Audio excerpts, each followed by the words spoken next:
Hi guys, it's Hadris with WTI and I want to show you this moisturizing lotion for my face. I love this product because it's 2 in 1. It moisturizes my skin and protects it from the sun's rays.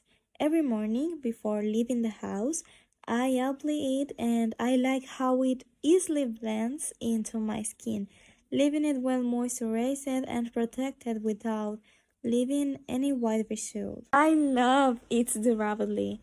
Even during workouts at the gym, the sunscreen stays in place without melting or sliding off, so I don't have to worry about reapplying it. With just a small amount, I cover my entire face evenly, making my skin feel soft and nourished all day. I really like this product because it works for many things. It keeps my face hydrated, protected, and you can't even tell I'm wearing sunscreen. So I love the results. And this is my point of view.